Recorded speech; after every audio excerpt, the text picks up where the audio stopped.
Good morning. Thank you very much for attending. Today is Wednesday. It's like being away from home. You never know what day it is, do you? So today's talk is really, I'm looking at this from kind of coming at it from two angles, looking at the cosmology of the Tao Te Ching, and how that kind of maps through to theosophical teachings.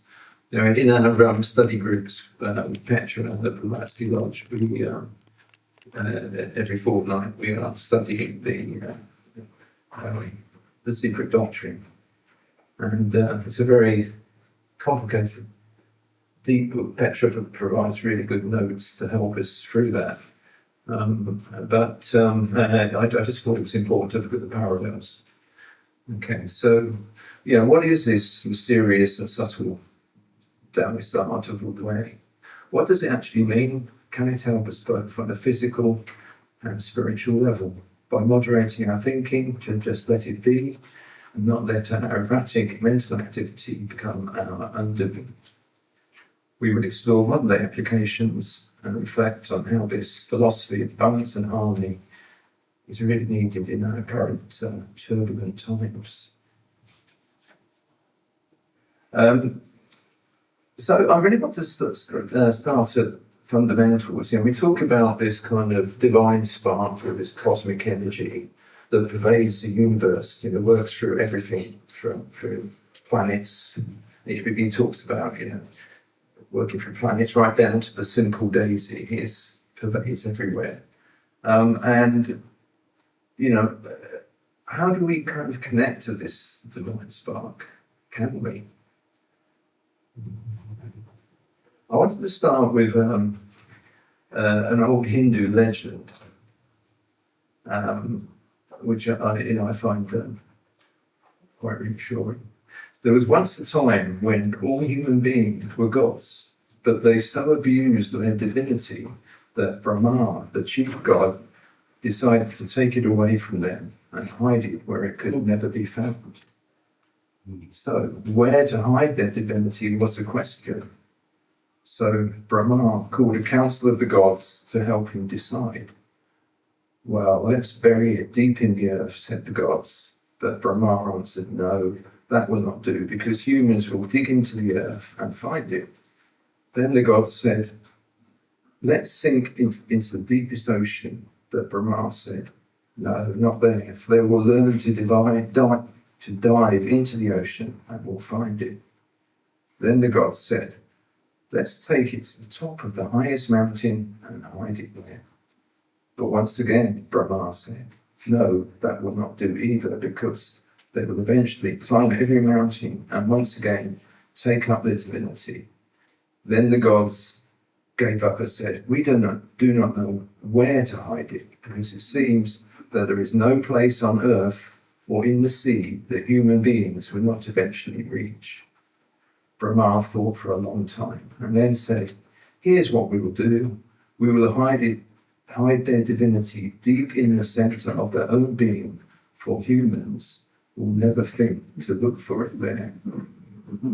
All the gods agreed that this was the perfect hiding place, and the deed was done. And since that time, humans have been going up and down the earth, digging, diving, climbing, and exploring, searching for something already within themselves. There it is, hiding in plain sight. So, it's interesting, isn't it? Because my daughter goes to is a member of a Baptist church, and she sings in the choir there. I sometimes go along and give moral support. All I do sometimes have to put my fingers in the ear for some of the sermons. But it's a lovely church, very friendly. They do a lot for people recovering from drug addiction, alcohol addiction. So it's very, very pleasant. The pastor there is lovely. But what you notice when the singing, they're doing this, for Jesus. So obviously, as philosophers, we don't believe there's a kind of God in the clouds looking down on us, big judgment about us. So And also, we talk about, to reach our higher self, we have to go within. Okay, so even that's confusing, isn't it? Because I'm sure if you had an MRI scan, you'll find it. But we know it's inner rather than outer. So let's look at Wu Wei and the origin of Wu Wei. So Wu Wei, the art of non-doing, originates from ancient Chinese philosophy and is a core principle of Taoism. It dates back to the foundational text of Taoism, the Tao Te Ching, attributed to the sage Laozi, which means translated as Old Master. So this was approximately 500 to 600 years before the Common Era. The concept emphasizes the balanced and harmonious way of life, going with the flow to live an elevated and transformative life by imparting our universal wisdom on how to navigate challenges with ease and grace. Madame Blavatsky often refers to Confucius and Chinese philosophy, but does not refer to Laozi that much in her writings, although she does give a glowing endorsement that the Tao's worldview on esoteric cosmology is in adherence with theosophical teachings. So, the beauty of theosophical teachings is we're not kind of forced down one road, are we? We're encouraged, the second object of the society is to study the comparative religions, philosophy and science. So, and which she does. If you study The Secret Doctrine, she's jumping about, and she took all the different philosophers of her day and science of her day, and looking for, if you like, a kind of a common area where everything comes together.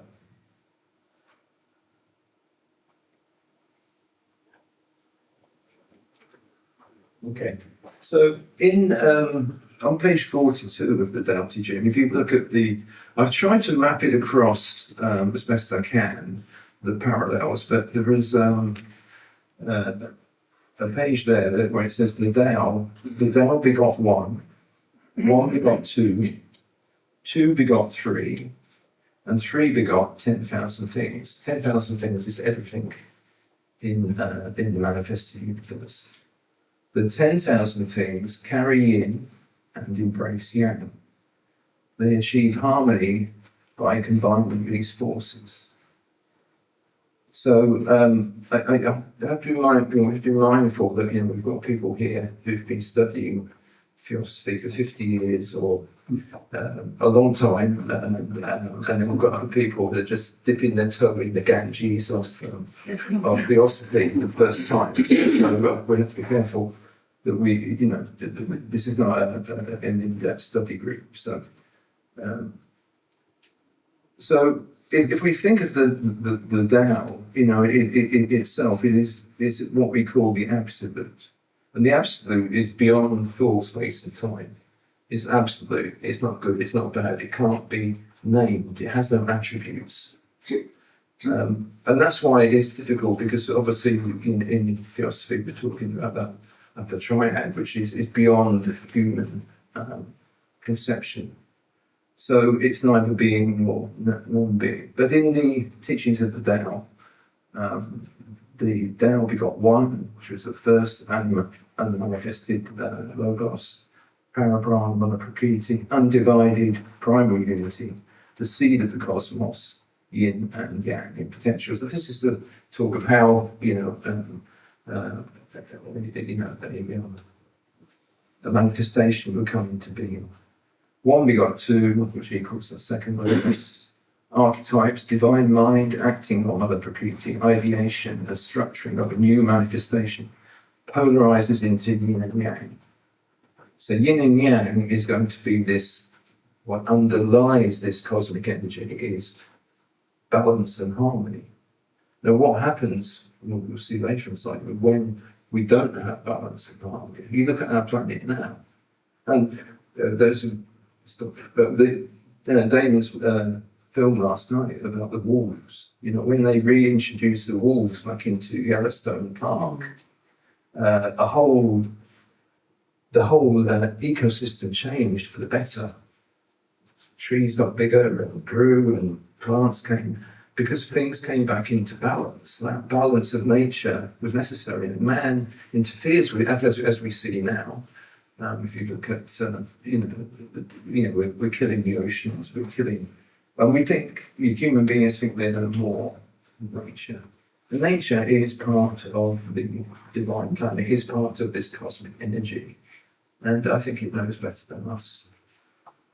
So, 2 begot 3, that's the third logos. This is where the union of yin and yang interact with qi. Qi is the breath, creating harmony. So this is how it's in Chinese cosmology, the Tao cosmology, how things come into being.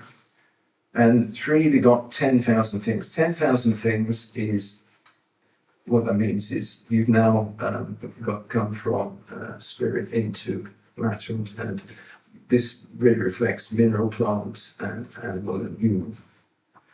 10,000 things carry yin and embrace yang.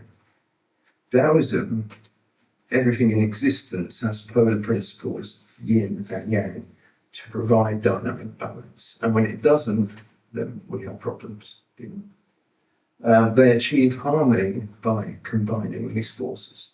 And as we'll see, yin is the feminine principle, and yang is the masculine principle. So, okay. So yin and yang thought began as an attempt to answer the question of the origin of the universe. According to yin and yang thought, the universe came to be as a result of the interactions between the 2 primordial opposing forces of yin and yang. Because things are experienced as changing, as processes coming into being and passing out of being, they must have both yang, or being, and yin, or lack of being. The world of changing things, obviously the world of changing things, that constitutes nature, can only exist when there are both yang and yin. Yang the masculine, yin the feminine. Without yang, nothing can come into existence. Without yin, nothing can pass out of existence. And Madame Blavatsky, in a very poetic way, she talks about, after Tara and everything collapses and goes back in from diversity into oneness. But she refers to it as returning to our mother's bosom. And I find that very reassuring, very, and that's basically what it's saying here. Okay. And this was put together by John N. Collar, who was a great scholar of the Tao Te Ching. So we have this kind of divine breath at the beginning of we talk about it in philosophy, this divine out breath to a new existence, and then the in breath. And the out breath is, as we'll see when we go and look at the symbols, is the masculine explosion, think of the Big Bang, and then the in breath, it's the feminine, as it says there. Yin is taking us back. So I'm sure you're all familiar with this. You've seen this about. It's very common. I've even got a key ring of it at home. Okay. So it's called the Tai Chi symbol. The yin-yang philosophy is rooted in the belief that everything in the universe consists of 2 forces that are opposing but complementary. So if you look at that, if you look at the masculine side, which is the white, the yang on the left, and the black side, the yin, if you notice that it can't, if you look at it, you could think that they're diametrically opposed to each other, but they're not. If you notice that the seed of yin is in yang, and the seed of yang is in yin, which basically means that they're interdependent. They need to coexist. And we can see that the yang masculine qualities are heaven, the sun, fire, day, light, heat, dry, exhalation, and expansion. We're going to look at a quote in a minute from the stanzas, where HBB refers to this as well. So we know that in the to bring these are. Don't think of these as kind of just gender, feminine and masculine. They're characteristics. It doesn't mean that women can't drive a tank and men can't learn to crochet. It's not that sort of thing. What we're talking about, we need these two apparently opposing but integrated characteristics to provide harmony and balance.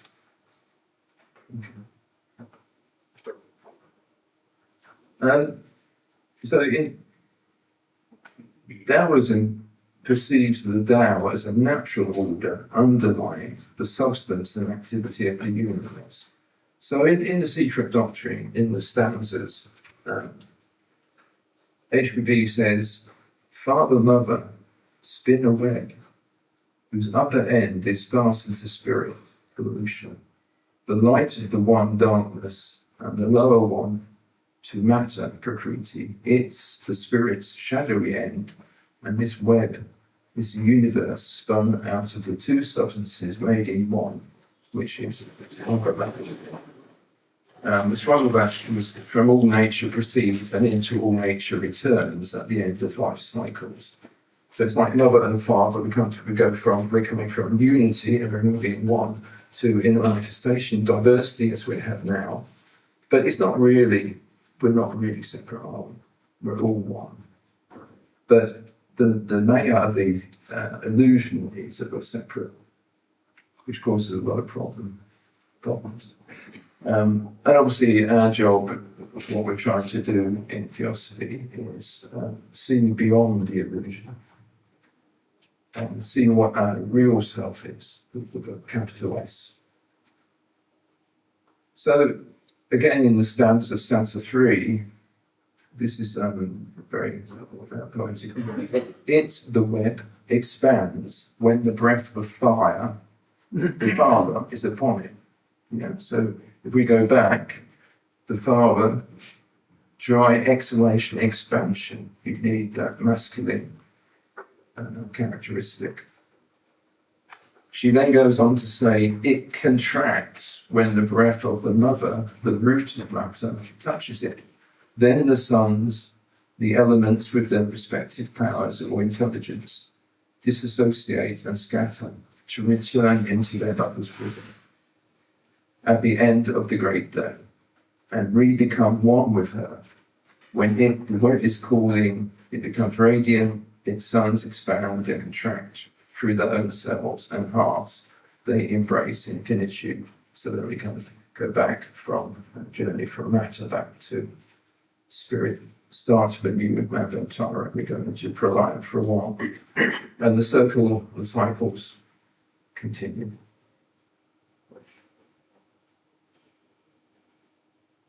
So we were talking earlier, what is cosmic energy? So I've got a couple of quotes that tries to address this. Cosmic energy is one of the English translations of the Hindu term Shakti. It refers to external spiritual energy. It can also refer to prana or the life energy that is the source of Kundalini. Cosmic energy is thought to be a vital source that animates all forms of life and maintains the balance of the entire cosmos. Cosmic energy is also known as the energy of supreme consciousness and intelligence. It is present everywhere at all times.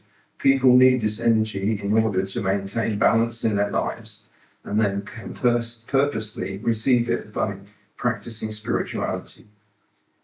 It can also be received through breathing techniques, meditation, yoga, tai chi, or similar exercises. A fundamental premise of Taoist philosophy is that the forces of yin and yang govern the movements and interactions of everything that exists within the universe, from galaxies to solar systems to planets to geologic activity to the diversity of plant and animal life to the individual or collective groups of human beings. We can think of yin and yang as the basic forces that underlie the physics of the Tao.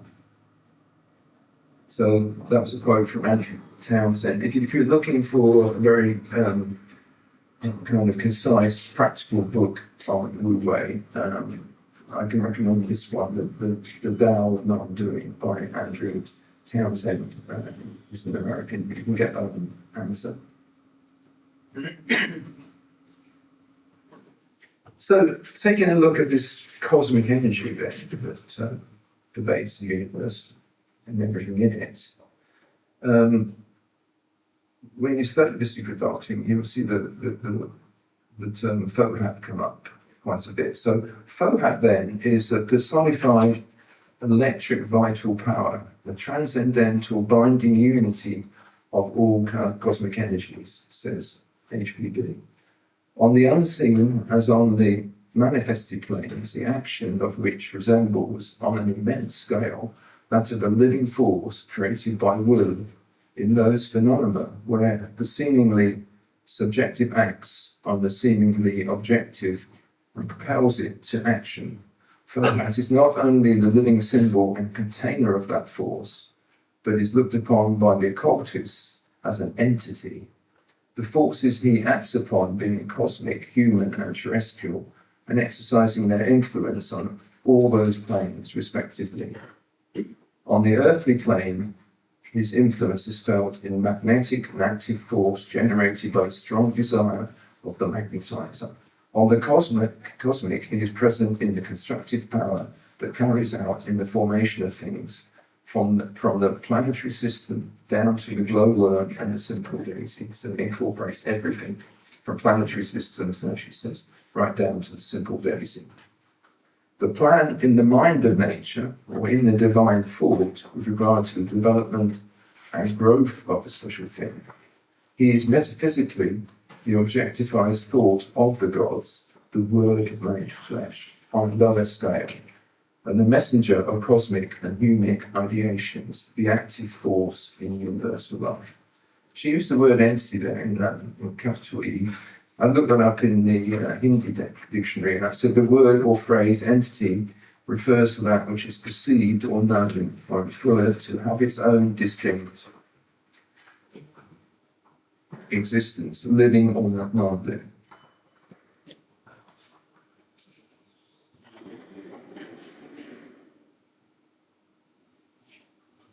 So, let's delve into this strange phenomenon of non-doing.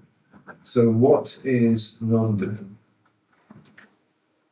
Well, it's not doing nothing and being lazy, although it could be if we let it. It's achieved by quieting the mind through behaviour modification. So, this is kind of, it explains really how we differ. It's not an easy road when if you look at philosophy, it all comes down to personal responsibility. Now, going back to my daughter's church once again, one of the, William, the pastor there, one of the sermons was, it showed this, they put a picture up on the screen there of this guy, and he had this humongous backpack, it was that big, nearly as big as him, and he's like this. And then he said, and then you have a picture of God, and he said, you don't have to do anything yourself, you just give all your problems to God and they will be solved for you. If only I don't knocking everybody's their own please, but you can see, so really, when we're talking about behaviour modification, when we're born and when we pick up a new personality, that personality is changeable, and that personality reflects all of the karma that we brought with us from previous lives. So with that personality, you see that only people, 1 minute they're in a gang robbing people, and then they suddenly change. We can change if we want to. So Wu Wei is one of the ways of changing ourselves. It's difficult because the lower mind we have, with that lower ego, it's a tough call, isn't it? We all have our prejudices and our likes, dislikes, things we've maybe picked up through our families, these ego traits. I'm better than you, or I'm not good enough. They're all eating, chattering away in the mind there. And so we've got to get beyond that to if you like, to become more spiritual. And Wu Wei is one way, not the only way, but one way of doing it. It requires full discrimination, Buddhi manners, when to respond or not. So we know in Theosophy that the discrimination, Buddhi manners part, although Buddhi is at the up, it's not something we can commune with directly because it's in the upper triad. But we know that our mind, manas, is split in two between higher and lower. And we talk about this kind of rainbow bridge, don't we? Antakarana. So the kind of prayer of light. So we have to be kind of still, and we have to have this clearness to be able to, we can't force ourselves to commune with spirit. But if we can be open, and if we can try and change our lives so we're in line with Wu Wei, and that we have order and balance, we are kind of working more naturally with spirit. So it is necessary to align our consciousness with nature's flow. Nature does flow, doesn't it? Nothing happens in nature by accident. It works on all levels, physical, mental, and spiritual. It usually requires us to change our habitual thinking. And how much of our thinking is habitual? I bet you a lot. I know myself, it's a lot. It's habitual. We just keep repeating the same old thought patterns. Its aim is an effortless action, one action, non-resistance, going with the flow and working with the natural energy that pervades the universe. So if we can work with the natural flow of the universe, then we're more in aligned with the Tao. It works hand in hand with karma to shape our destiny. Because obviously what we're talking about, surely what we're all trying to do is be better people and to grow. So this helps our growth, that we're trying to grow, we're trying to do this. And we have to get beyond the chattering mind and all our little prejudice and ego traits. Well, what happens if you don't align with the Tao? When your body is not aligned, the inner power will not come. Because this is not something that's intellectual, it's not something that if you read that book 20 times, you've read the inner changes you need to be aligned with spirit. When you are not tranquil within, your mind will not be well ordered. Align your body, assist the inner power, then it will gradually come on its own, which is an important message. So, we're all kind of brought up to think we control everything. We're brought up to be competitive, get ahead of the next guy, do whatever's necessary to win. So this work requires letting go of this notion, to align ourselves with the Tao, and to let go of kind of controlling thoughts.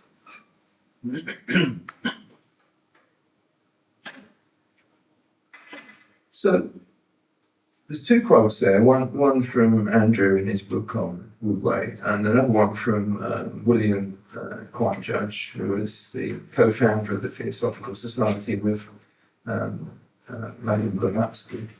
And they both say the same thing. So it's all right, we all study, the Theosophy, the Secret Doctrine, and other works, and we could become, and there's a little bit of a warning there from William Judge. We could be careful that we don't just become try to become intellectuals who just understand that, just read the text and just know the theory behind this. We have to take it and change, because that's why we're here, is to experience and change. And then we become more spiritual. As we evolve and pass through, we become more spiritual. But it does unfortunately require some work from us. It's not just going to land on our plate. So anyway, Andrew Townsend says, while the topic of Taoist cosmology may be interesting on a strictly intellectual basis, there is little practical benefit to contemplating and striving to comprehend the origin of the universe and its progenitor, if one exists. The true value of studying Taoist philosophy is derived from applying the principles and precepts of Taoism on our daily lives. To this end, we must investigate the interplay of being and non-being that exists at the level of extant objects, including ourselves. And so now we have a quote from William Judge, and he makes this point very vividly. The fundamental doctrines of Theosophy are of no value unless they are applied to daily life. To the extent to which this application goes, they become living truths, quite different from intellectual expressions of doctrine. And he gives a big warning here. The mere intellectual grasp may result in spiritual pride. So we've got to be careful, when we say, I knew a priest once, and he could recite the scriptures, you said something, you say, John verse 6, he could quote it, but he couldn't apply it to everything on a personal level. He had no kind of personal empathy. So when people went to him with problems, he would just quote the scripture, which wasn't really that helpful. So William Judge there says, the mere intellectual grasp may result in spiritual pride, while the living doctrine, which is the one where only us can make this change, nobody can make it for us, becomes an entity through the mystic power of the human soul.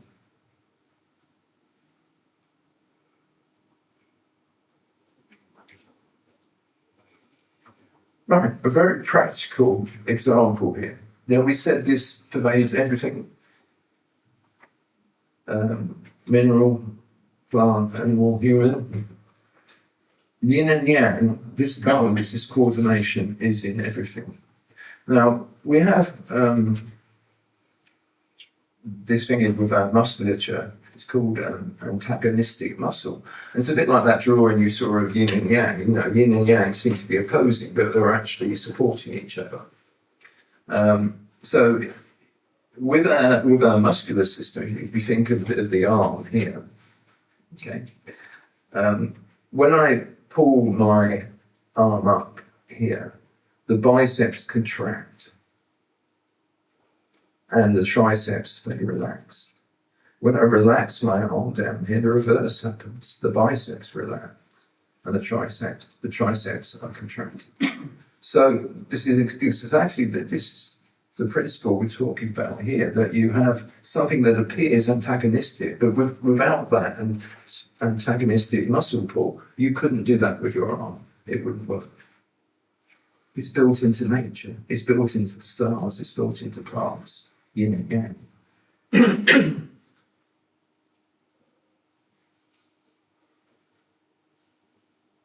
So as above, so below. That principle applies to everything. So this works how yin and yang work with nature and evolution. So I wanted to look at some practical applications of what I'm doing. Just to start with John M. Collar, who's a great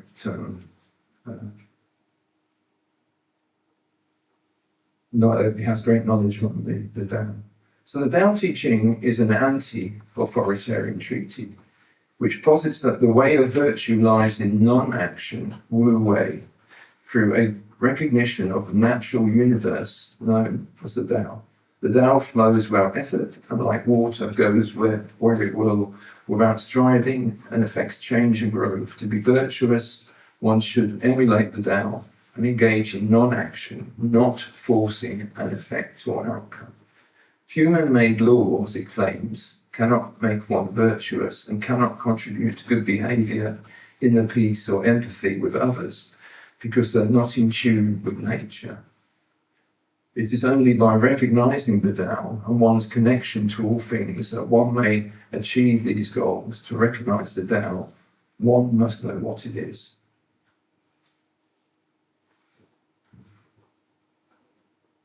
I wanted to give it another example here of how Wu Wei or non-doing works. And I just picked on this, it's just very random, I know. You've probably, if you went to Sunday school or a Christian background, you know the story of Jesus and the woman who was brought to him accused of adultery and the Pharisees at the time, who were a strict Jewish group that, they adhered strictly to the laws of Moses. They wanted her to be stoned to death.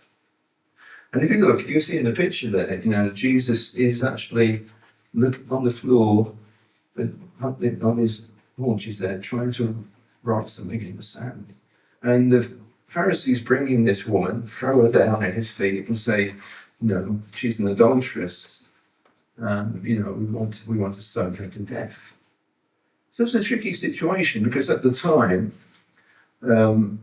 the Pharisees, that was their law was that the adulteress would be stoned to death. But they were under Roman law, and it wasn't that wasn't permitted under Roman law. So Jesus in this story was between a kind of a rock and a hard place. So it was amazing how, without, he could have been arrested or taken away if he'd agreed, and he could have got the wrath of the Pharisees if he hadn't agreed. So the way he got round it, all he did is turn around and said, "Let him who is without sin among you cast the first stones." And of course, they just backed off. So he didn't have to they didn't have to have a fight, they didn't have to, there was no row, and it kind of killed it there and then. The issue was with that one statement. He didn't have to get into some intellectual argument. There was no need to take it any further. And when the woman said, what should I do, Lord? He said, just go and live your life without sin. He didn't accuse her and say, "You're a wicked woman." There's none of that. So you can see that principle of non-doing, it may seem like he did nothing, just made that one statement, but how powerful was that? There's no need for retribution it never had to proceed anymore. It was sorted there and then. So one cannot grasp the actual Tao without intellectual pursuits, through intellectual pursuits, but rather by submitting to and expressing its essence in one life through self-reflection and harmonious interaction with others. This is interesting. Rulers especially are encouraged to embrace the Tao, since by their example, the subjects will do likewise. Can you think of any government or leader doing that? According to the Tao Te Ching, the best ruler is the one who governs so effortlessly that it seems he has done nothing. Turn on the news tonight. And yet everything has been done. The best individual is the one who can recognize the current of existence and move with it as effortlessly as water flowing, without upset or resistance. The story of Jesus, he handled that situation without upset or resistance. As the famous passage says, yield and overcome, bend and become straight, empty and become full. That's from verse 22. Okay, so there's, in the Tao Te Ching, and it's not the only place, you'll find a lot of do's and don'ts. You can find them in Patanjali Yoga Sutras, the 8 limbs of yoga. You'll find the do's and don'ts in HBB's Guide to Meditation. Look at the 10 Commandments.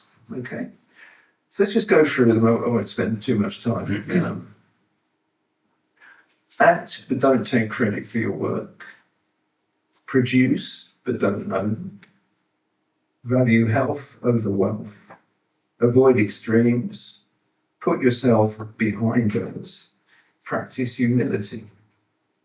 The Dalai Lama, I saw him being interviewed once, and he said, a good example of humility. He said, when I go into a meeting, I consider myself the dimmest person in the room. Rest when you have done enough. Know what is enough, and you all will always have enough. Attend to the inner, not to the outer. That's what we've been talking about. Stay true to that which is reliable. Recognize simplicity. Embrace purity. Lessen the self. Diminish desires. Practice self-restraint. Cultivate virtue. Practice mercy and prudence. Be submissive in order to overcome dominance. It's an interesting one. Be gentle in order to overcome toughness. Be the guest, not the host. Now there's a list of don'ts. I can recognise myself in quite a lot of the don'ts. Don't seek fame and fortune. Don't store things up. That's mean. Buy things for the sake of buying things. Don't be acquisitive. Don't elevate yourself above others. Don't be vain and prideful. Don't concern yourself with great deeds. Don't speak overmuch. Relinquish worldly desires. Don't close your mind. Now be careful that we don't get locked into ideology. You can see this in religion and dogma and in politics. You see this, people stuck down a narrow, myopic view of a political one. Probably the best thing to do is just practice the first object of universal brotherhood. And vote for, if you can find him, vote for anybody that offers for universal brotherhood. Well, okay. Don't close your mind. Don't attempt to alter the inevitable. Accept things as they are. Eckhart Tolle, in his work, he always says, don't change what is. Or don't try and change what is. Don't try to change other people's opinions. Contest not and master winning. Speak not and master oration. Strive not and become successful. So our life's purpose is kind of wrapped up in this incarnated personality. And this will kind of reveal to us really the karma we need to work on. And the issues we need to work on ourselves to overcome this and to improve our karma and to grow as a person and to become more spiritual and to become more aligned with spirit.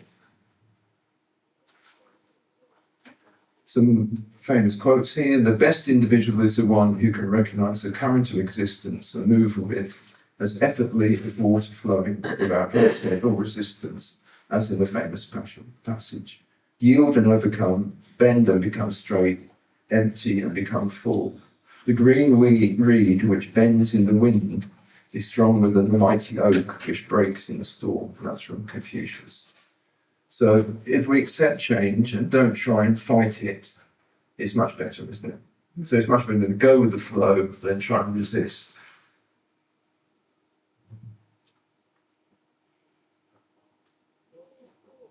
I trained as an Alexander. I'm not going to spend a lot of time on Alexander technique, but some of you may have come across it. But this guy here, Frederick Matthias Alexander, was born in 1869 in Tasmania, Australia, and he died in London in 1955. His discovery, very much, although he would never, I don't think he ever recognised it, but fits very much in with the teachings of Wu Wei of non-doing. And he said that there is only one way of saying what work is and what we're doing. We are giving nature our opportunity.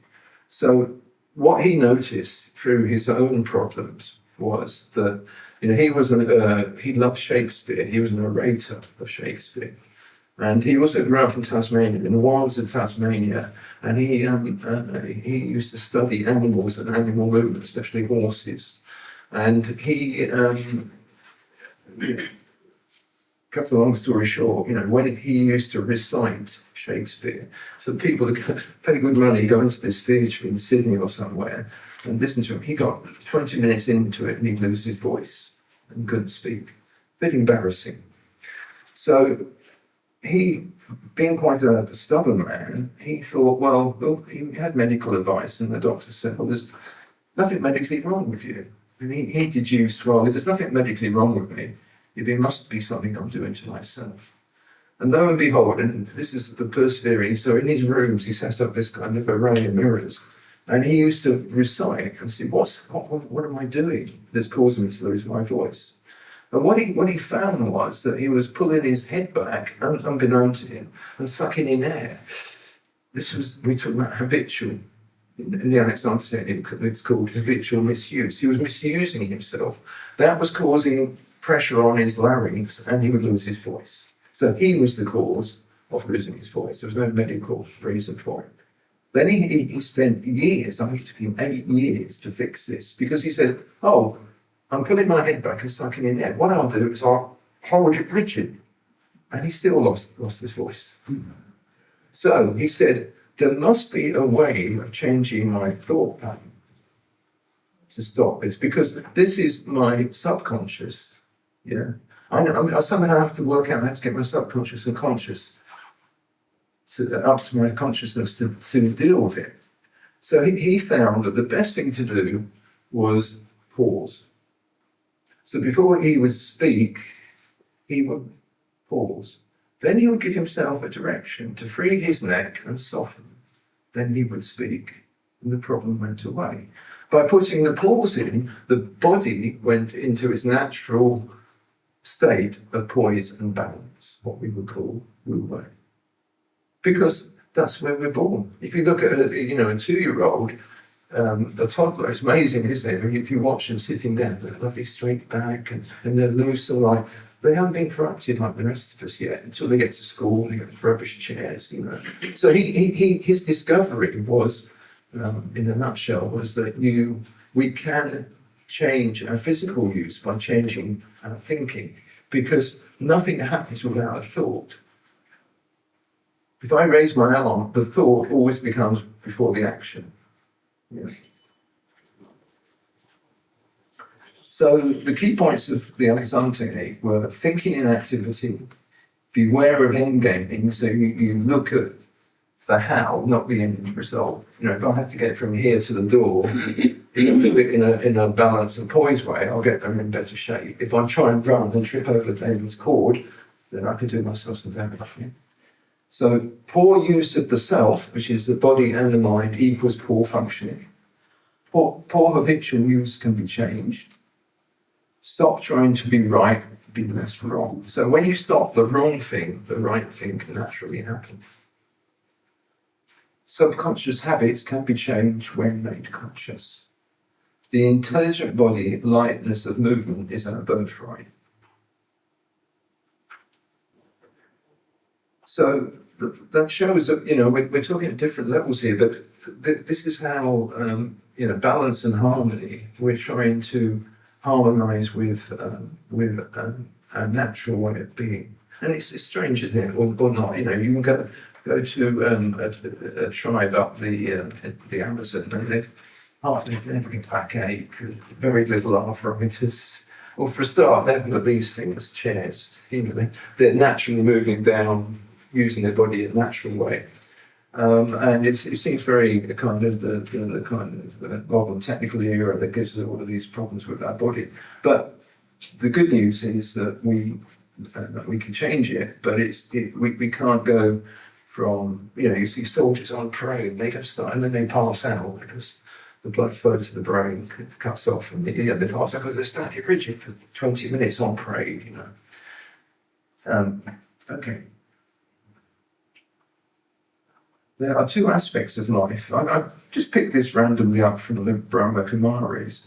The two aspects of life worth paying attention to, our actions and the spaces between our actions. Because otherwise, I'm just going to go in habitual. I'm just going to work out of habit. So we have to bring, before we take an action, we have to, so just say we're in a very, in a situation where there was somebody verbally attacking us. We could just go, what are you saying? And respond. Or we could pause. By pausing, for a start, you get a break, everything comes back, all the hormones come back down again, all the stress levels come back down. And you put that space, and then you can respond with a more constructive answer. And hopefully avoid any discord.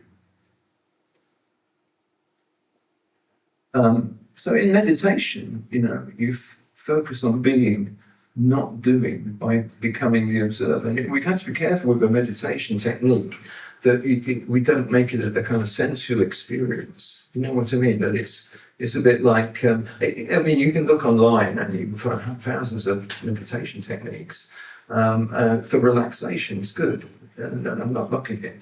But obviously what we're trying to do is clear that noise in our head, and to find the space between the thoughts to allow, if you like, that divine light to be aligned with it, even though we can't see it or commune with it directly. So, how to live closer to our truth of the Tao? Live in the moment. This is the only way. If I'm sitting here worrying about what I did last week, it's never coming back. We must try and take charge of our thoughts. We must use mental thought discrimination before we act. Pause, then decide when to do or when to do nothing, which is Wu Wei. Strive for harmony and balance in daily life. Take personal responsibility and live our own unique spiritual truth. And that is unique for everybody. That's why there are all the different schools of yoga. There's not a one-size-fits-all model. Somebody can't come to you and say, there we are, Mary or whoever, you'll be spiritual when you follow this set of instructions. It doesn't know. We're all unique and we all have to find our own spiritual truth. Gradually purify our body and mind. HBB talks about this a lot. Self-transformation, there's loads of things out there. Meditation, yoga, Alexander in Tai Chi. There's literally hundreds. Basically, we need to find something that suits our personality, and we're all wonderfully different. Get closer to nature. It's a great teacher. So I usually like to give the last word to HPV. And when you read HPV's work, she's quite direct. She doesn't pull the punches. H.P. Blavatsky said, such purity and bliss and immortality can only be reached through the exercise of virtue. The Tao teaching, the Tao is all about virtue, and the perfect quietude of our worldly spirit. The human mind has to control and finally subdue and even crush the turbulent action of man's physical nature. We know how destructive man's physical nature is. And the sooner he reaches required degree of moral purification, the happier he will feel. Thank you for listening.